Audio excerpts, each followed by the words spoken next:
THOUBAL District के YAIRIPOK Police Station के MANUNG CHANNA LEIBA YAIRIPOK PECHI KHULGI MANIPUR LEINGAK की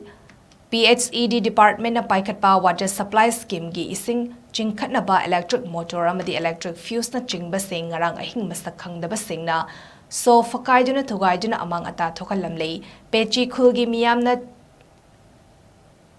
Chenabani haiba miyoi amagi YAIRIPOK bamo lekai jalaiba yum Thugaiduna Amang ata thogankre miyam gi mifam pangthokduna waref kayasu lawkre miyam na mayum makai thugai khraba miyoi ani adudi pechi khuldagi hauzikna YAIRIPOK bamo lekai canal mapalda mayum hongduna leikraba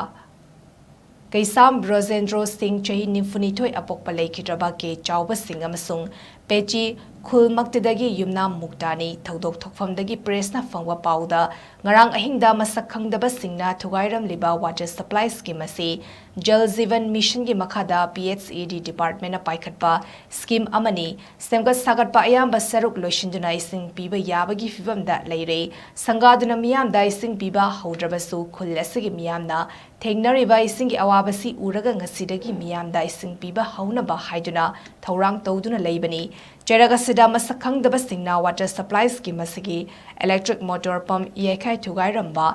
electric fuse faktuna pukiba amadi motor pump da masak khangdaba thau hezilami haiduna khoisaunaraba khulgi nupa nupi miyamna chenabani haiba miyoi anigi yum kaising adu yekai thugaiduna amangata thogankibani thaudogasigi matangda khunja singna phongdorakibada pechi khulasi chanaba ising yamna waba khul amani ngasi ising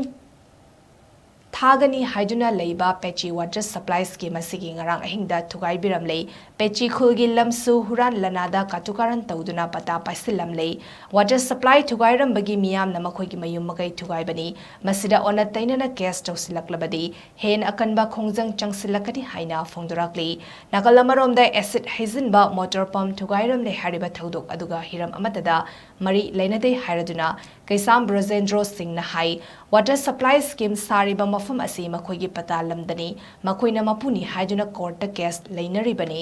maram asina water supply gi potchei amang ata thokhanbada chenariba miyoi sing atubada thidoktuna maral gi matik chaba action lokhatpiu loirina mahaki yum kai sing thugaiduna mal chang kaya amang ata thokan biramba